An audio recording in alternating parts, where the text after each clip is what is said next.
Hello guys, tignan nyo naman yung ano ko, oh. Yung kabibili ko na ganito lang. Ganito, ilaw ko sa bed ko kasi alam mo dito, tipid sila sa ilaw.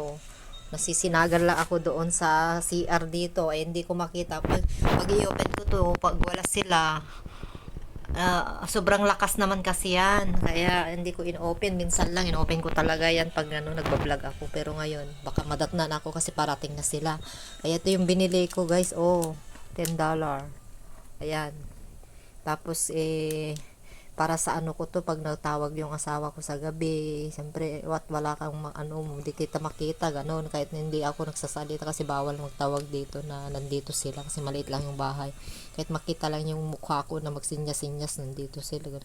Tapos pinapanood ko yung mga anak ko na yung ginagawa nila lahat sa bahay, basta tinatanggap ko lang yung tawag nila, alam naman nila na bawal ang ano.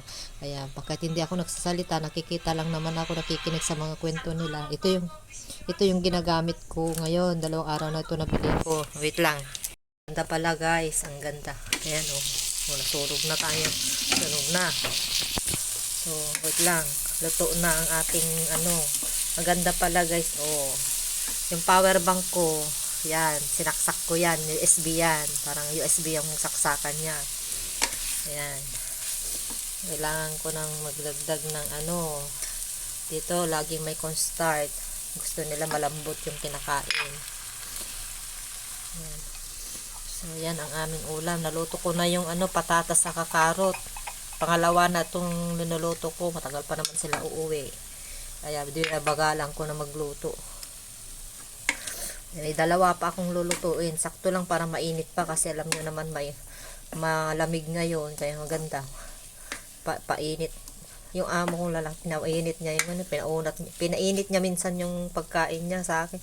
Pero nung late na siya dumating, tas naglalaba ako sa banyo, siya na nagpainit yung pagkain niya kasi hindi niya daw makain sa sobrang lamig.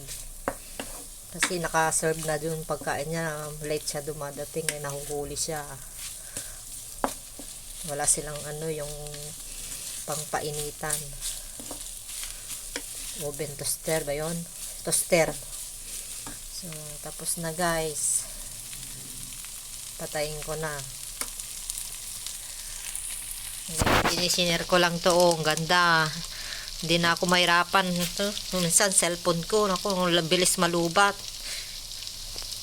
Ayaw ko yung ganon. Yung ginagamit ko pa yung cellphone ko. Tapos, malulubat pa. Kaya yan, maganda pala ito. May purpose. Bili pa ako ng isa. Oh.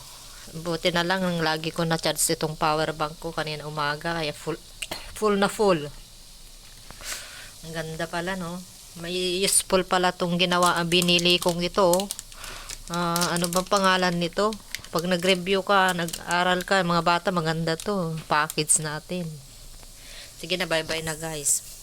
Para mabilis ako makapagluto. Malapit na silang dadating.